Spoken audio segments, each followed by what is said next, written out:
Hello, everyone. This is the 132nd episode of the Soccer Nostalgia Talk podcast. As always, this is Sean from Los Angeles and the Soccer Nostalgia blog, and I am joined by Paul from Shipley in England and the 1888 Letter blog. Just a month or so ago, I traveled to Britain for vacation with my family. I took the opportunity to visit football stadiums along the way, and I even met Paul for the first time in person. Paul was kind enough to drive myself and my family to these various grounds, new and old, big and small. It was an enriching experience to see many of the grounds I have only been reading about and or seen on television all these decades. For this episode, we discuss personal recollections on this visit that included places such as Anfield, Old Trafford, and Celtic Park. Hello, Paul. Hello, Sean. Thank you for that. And I would add that it was my great pleasure to take Sean and his family on a tour of Northern football grounds this summer. And I'd been to all these grounds in the past, but even for me, that was a little bit of a surprise, some of what we saw. So to kick off, what were your main impressions from the grounds that you visited on your trip? The first ground I visited was Anfield during my 3 day stay at Liverpool.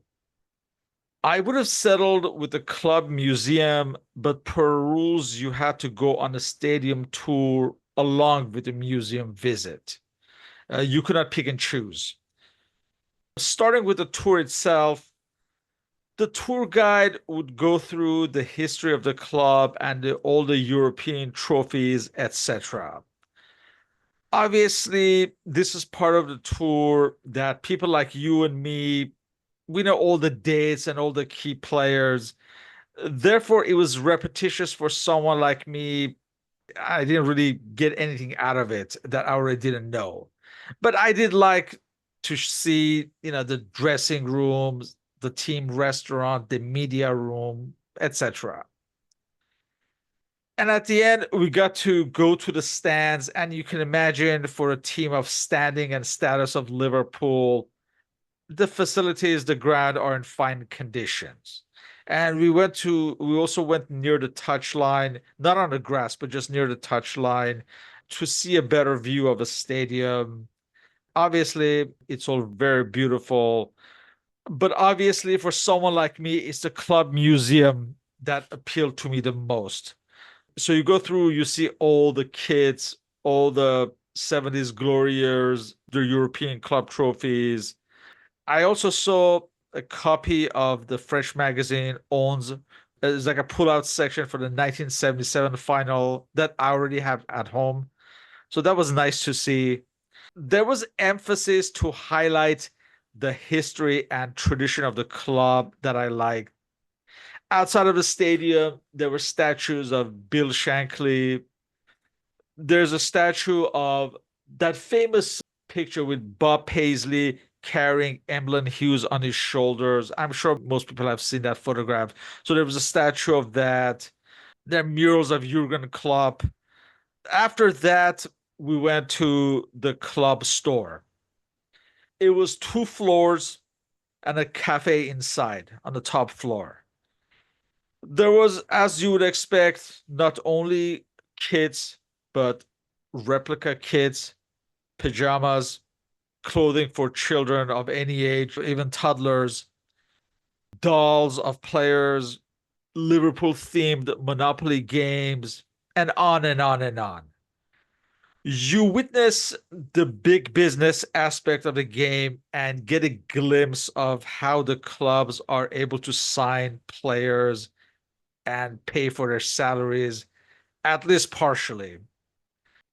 Within the city, in the souvenir shops, say on the Albert Docks souvenir shops or any other souvenir shop, there was a lot of Liverpool themed souvenirs, even some Everton to some extent. But I would say it was mostly Liverpool. Getting back to the tour, one thing that stuck out for me is that I realized that most were tourists and not necessarily locals. It soon became clear that not many of them were football knowledgeable people, certainly not of the old history of the team. For a lot of those people, I think the discussion with the tour guide with the 70s glory years, I think it went over their head. They didn't seem to have any interest or knowledge about that. That was my impression. And I guess that's a symptom of the times that we'll get to as we go through this discussion. If I had more time, I would have visited Goodison Park as well while it's still there. But I did not realize how one's time is stretched when traveling with family. There are other things I had to prioritize. In fact, while I was in London, I did not get a chance to visit any grounds. A few days later, we met you for the first time in person, myself and my family. You took us on a tour of football grounds with your car in a single day. So we had met up at Leeds when we first met you. And while there, you took us directly to Ellen Road. Again, we have to stress that our time was limited for that one day. Therefore, most of the visits that we'll discuss were mainly visits to the outside of the grounds that we'll talk about. Leeds is another historical site, and the Riviera is part of the history. And you could feel that with the wall murals as well as the statues of Don Revie himself and Billy Bremner. From what could be seen, the installations were modern and comparable to that of a top echelon side. We did not get to go inside the club store, but it appeared smaller than that of Liverpool and Manchester United that we'll discuss later. Next, you took us to Halifax Town, a National League side, and for the first time, I get a glimpse of the difference between the haves and the have-nots. From the outside, it was an older, smaller stadium that was a far cry from the two previous stadiums and facilities that I had seen. On that day, as it happened, there was a rugby match, and you were able to convince the people there to allow us to see the ground. As you mentioned to them that we were visiting from the States and we only had one day, it was really nice of them to send a representative to take us around the dressing room, the banquet hall, and the stadium itself, the stands, and so forth. Much to my surprise, there was a section that was standing room only.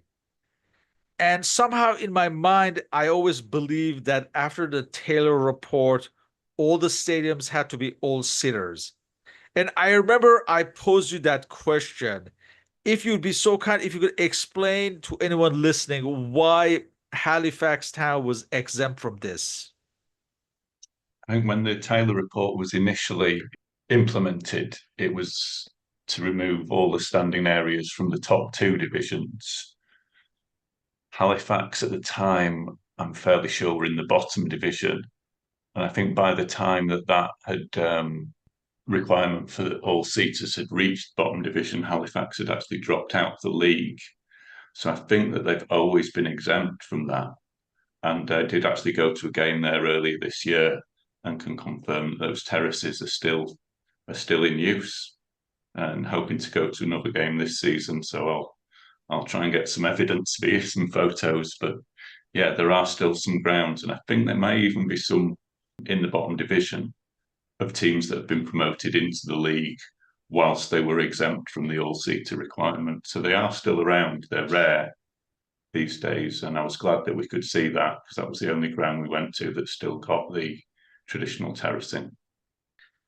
Afterwards, you took us to Huddersfield and their stadium. It was next to a plaza with a cinema, I believe. This was a relatively new stadium. I believe it was built in 1995, if I'm not mistaken. Right, yeah. Yeah. Let's remember the team was in the Premier League not so long ago. Therefore, the ground from the outside had the feel of a modern club.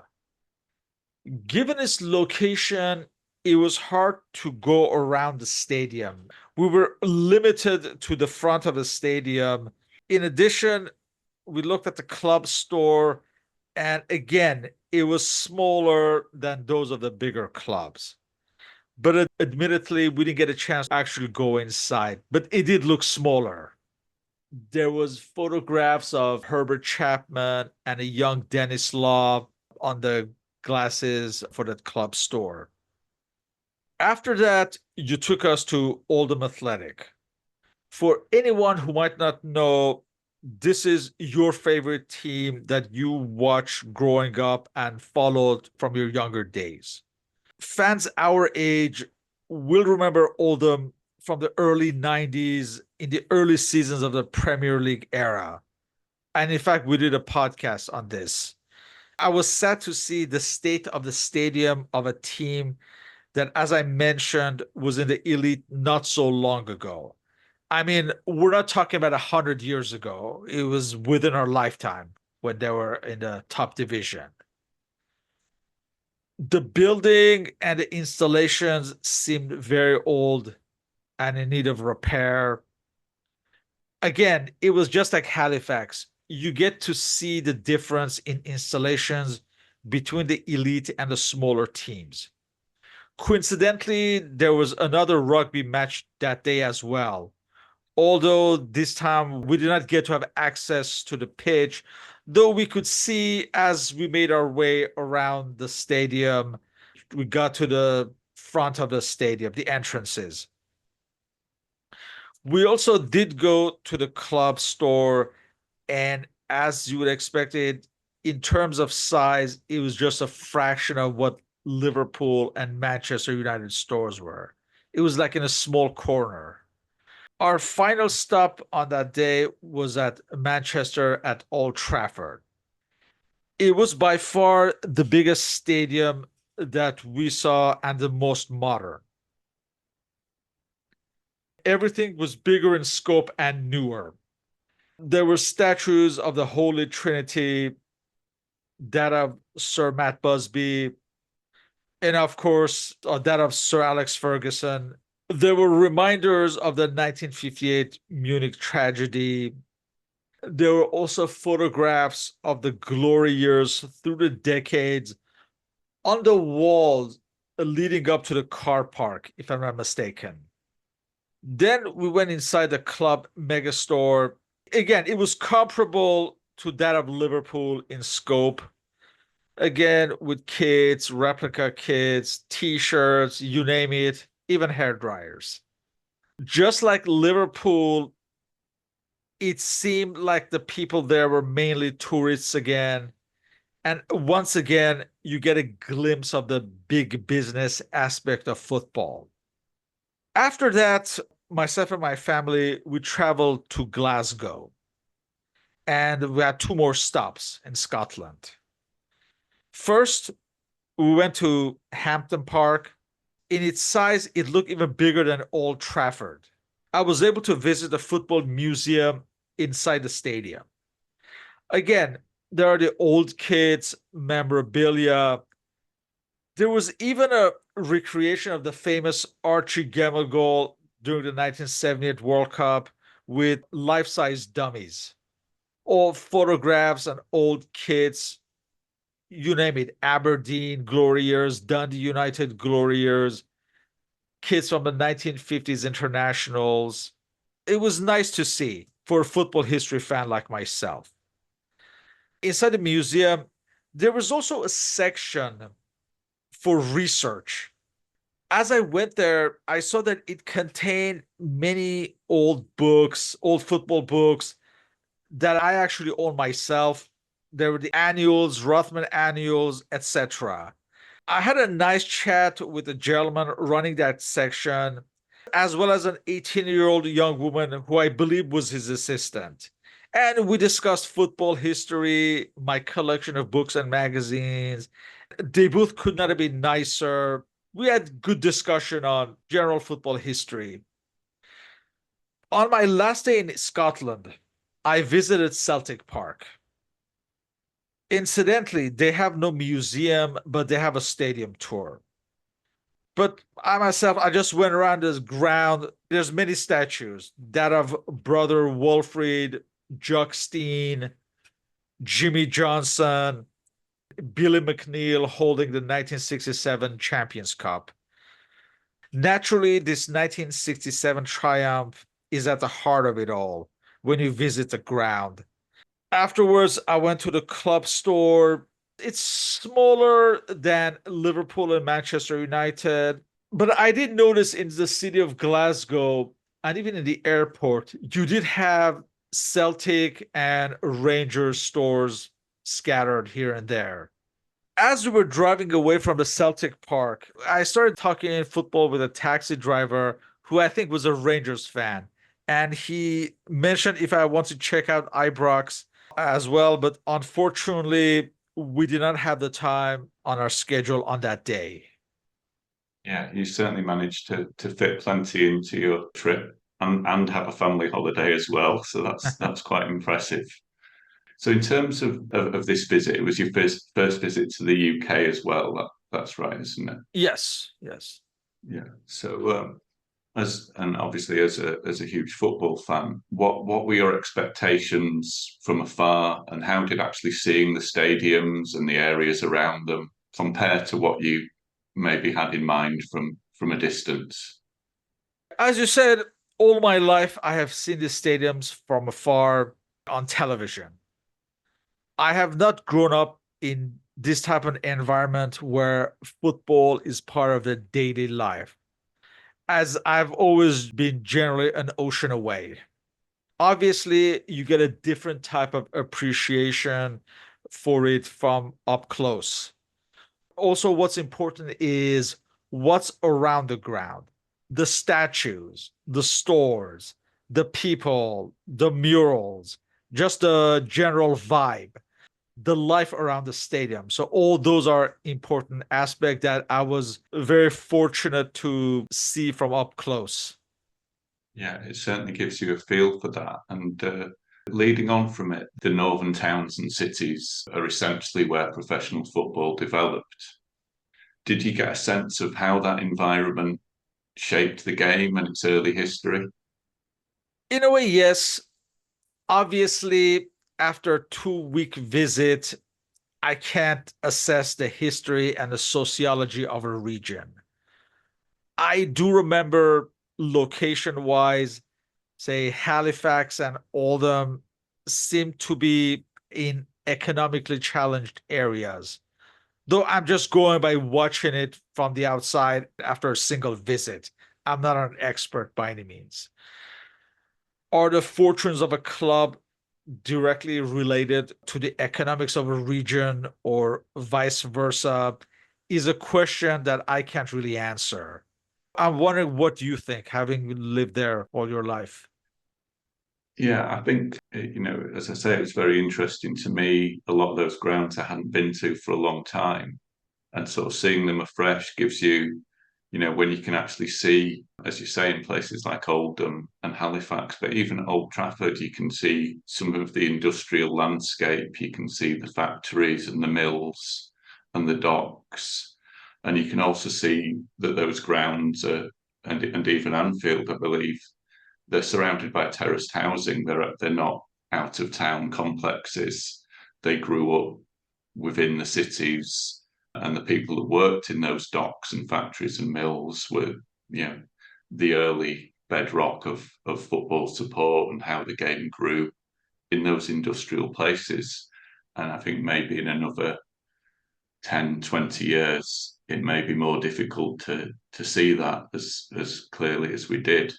And it's also notable that both Elland Road and Old Trafford, which I hadn't been to for quite a while, in both cases, you can see the shell of the original ground and also how it's been expanded and developed over the years. I mean, Old Trafford, it wasn't unrecognisable, but it was very, very much expanded and different from how I remembered it. So you can see all the time that you may be moving further away, even if they're in the same location. the nature of the stadiums moving further away from its origins. I remember at Ellen Road and Oldham, it seemed like the old training grounds were no longer in use where the players would be training.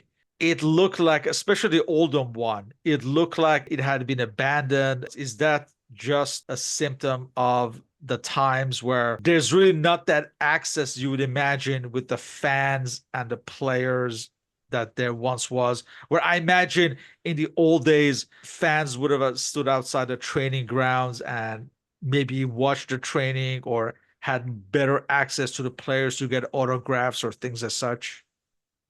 Yeah, that's a very good observation, actually, Sean, and spot on as well. Definitely Elland Road. The training ground was called Fullerton Park, so basically adjoining the ground. And in my memory, from the 1980s anyway, you could more or less walk up to that and watch the training and indeed get the autographs. I think there was maybe 1985, and I can't remember if it was specifically an open day, but I tend to think it was just an average training session that I went and got autographs from all the players who were all perfectly happy to sign. There was nothing unusual about it. There were a few other kids around getting autographs, but Leeds have moved, well, several years ago out to somewhere in North Yorkshire, Thorpe Arch it's called, near Wetherby, which has certainly got gated access and not going to have too many kids hanging around waiting for autographs, if any. Yeah, it's absolutely a symptom of change. The Oldham training ground, yeah, it looked a bit neglected, but I can't say with certainty that that's not still in use. I'd have to check on that. Again, a symptom of the respective economics. On that point, obviously, on your visit, apart from the day that we spent visiting the grounds, you did see a quite wide mixture of clubs, the ones with global appeal and those struggling financially down the pyramid. How big was the contrast? Between night and day. I remember we discussed it many times on that day. In fact, my family, who are not football knowledgeable people, they could also see the contrast. Liverpool and Manchester United were just on a different planet in every sense. The gap between the rich and the poor was plainly obvious and, in a way, sad to see, as you want to see community teams to thrive and to succeed. There's something beautiful, romantic in seeing smaller teams punching above their weight, competing with the bigger teams. And you see that less and less as the gulf between the top and the bottom is just growing at exponential rates, it seems like. Absolutely. It's more or less the story of modern football, unfortunately, as well, that it's more and more difficult for those teams to compete on any level, which is a shame. But as for the stadiums themselves, again, you saw both old and new. Was there anything in particular that appealed to you in the course of your visit? Living out the poor state of the smaller teams, the historical sense of the grounds appealed to me.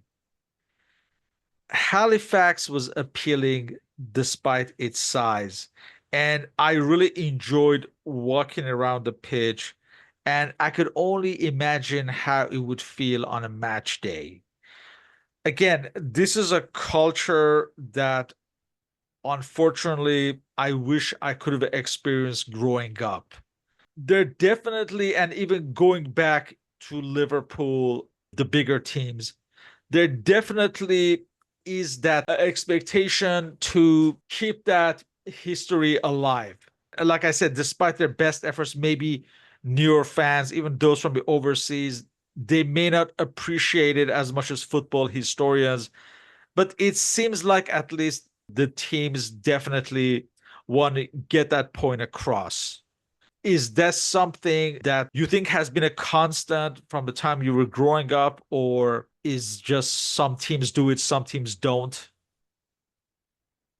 I think actually that is another good point, and I think it's something that there's maybe more recognition of, or definitely more to commemorate the history around the grounds. That isn't something that I particularly remember growing up. Not in the way it's done now anyway. As you say, there's murals, there's lots of reminders of the history of the different clubs, images around the grounds. That seems to be something that's been introduced more recently, and as you say, it's absolutely a positive thing as well.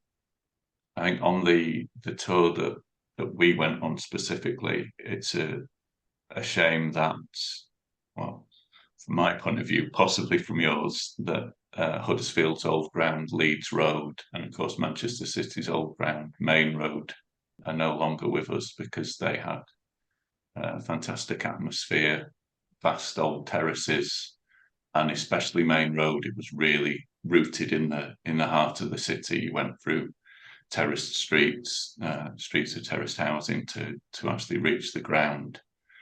We didn't actually have time to go to the Etihad to see the contrast between the old and the new there, but it was certainly striking for me to see the different locations and the changes in the stadiums themselves. And from my very limited experience, the next question is, how did these grounds and specifically their locations differ from what you see in North America and the locations of North American sports stadiums? As far as the American stadiums, I'm also not much of an expert, but I think most of the stadiums seem to be outside of the city centers, closer to what was like at Old Trafford and at Celtic Park, perhaps. Stadiums in America are generally newer. Obviously, NFL and baseball grounds are always large. The football specific stadiums, that some were built after the inception of the MLS, they are newer, but obviously clearly not as big. They could never be filled up at a European or South American scale on regular basis. In the past, sometimes, let's say for, I think the old NASL or even the USA national teams, they would sometimes play in those stadiums, but obviously it was always at a lesser capacity. In a way, it's good that there are football specific stadiums now. But like I said, it's not at the scope and scale of the biggest arenas in Europe or South America, for that matter. Yeah, I think it must be a very different experience. So as to the UK visit, unfortunately, with it being a summer holiday, you weren't there on a match day. But did you get an impression of the people visiting the grounds and their connection to the club? Did that differ from place to place? As I mentioned earlier, as far as the Liverpool and Manchester United, the people visiting those stadiums were essentially tourists. While those I saw at Halifax and Oldham were clearly locals who genuinely supported the clubs, it seemed. I can't speak of what the match going population would be on specific match days, but that was my impression after a single day of visit. And by the way, this isn't just about Liverpool and Manchester United. I'm sure what I witnessed would have been the same at Arsenal, at Chelsea. And in fact, I visited Real Madrid and Barcelona grounds around 2016. And that was the same impression I got from the visiting public. I imagine it will be the same for other big clubs like Bayern Munich or Paris Saint-Germain as well. There's a feeling that as you go down the pyramid, the people who are visiting tend to be the more genuine fans and locals who've supported the team for decades, let's say, if they're as old as we are. Yeah, I think that impression would probably be reflected on a match day.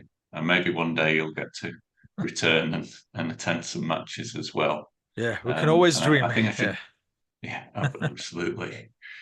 And I think, as Sean mentioned, both Halifax and Oldham were hosting rugby league games, and obviously Halifax were kind enough to let us in and show us around the ground. more or less as random strangers turning up there, which was a really good reflection, not just on them, but I think it confirmed to me rugby league was also a sport that I grew up with, that it hasn't had the money, it hasn't had the global exposure that football has, but it's certainly done a better job of remaining in touch with its roots, is my impression, and that visit confirmed that to me as well. And speaking of which, we also had a conversation with a man selling scarves and badges outside Old Trafford, who's very, very friendly chap, obviously very knowledgeable, been going there a long time. And he was, even though he was stood outside Old Trafford, he was speaking quite openly about the way the game's changed, how it's been affected by money. Did seeing those grounds in general give you a better idea of how English football, British football maybe has changed over the decades? Yes, I remember the scarf seller. He was, in a way, one of the last links to the old, true, knowledgeable fans who have always supported their clubs. I remember the conversation you had with him, and you mentioned Oldham and, of course, the 1994 FA Cup semi-final and replay. Speaking to him and reminiscing with someone who actually knows football history was enjoyable. Just the Oldham reference and subsequently seeing the different directions that the clubs have gone since is a clear reminder of this change and the widening of the gap between the bigger and the small teams that we keep mentioning in our discussions. You want to see and hear from people like him rather than people who became Premier League fans 5 minutes ago just because it's become trendy. We both know people like that in our lives. And it was nice and enjoyable to speak to someone who actually has that love for the club that you can tell is genuine. Yeah, absolutely. A real link to the past, a living link to the past. So overall, did you feel that the visit add to your understanding of British football, both as a fan and a football historian? For sure. It's good to see the actual physical locations on what I've been following and reading up to for most of my life. It's important to see the people's lives associated with the club near the stadium and or in the city. England is the home of football, and you want to see up close how this experience is within the nation. Though it's harder since this was during the off season, as I'm sure the match day atmosphere has to be a unique experience in different weathers as well. As a fan of football history, the museums and the statues were an aspect definitely enjoyed seeing. So all in all, you get an appreciation of seeing football at the home of football. Well, I'm so glad it was a worthwhile visit. And as we say, maybe in the future, it'll involve going to some games as well. Another tour. We'll see if that happens in the future. But finally, do you have any plans for further football travels? And where would you most like to go?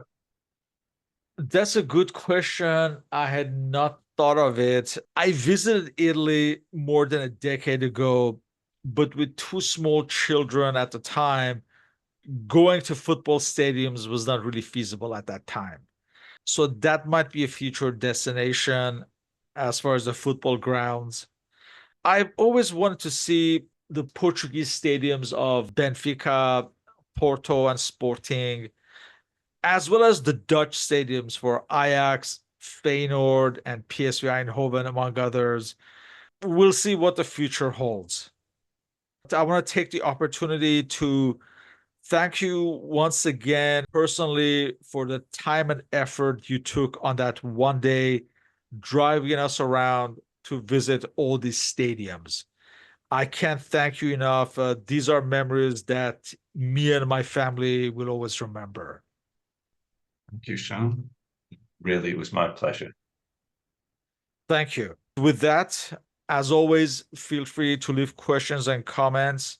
All our respective contact information are on the blog and podcast uploads. So thank you once again, Paul. Thank you, Sean.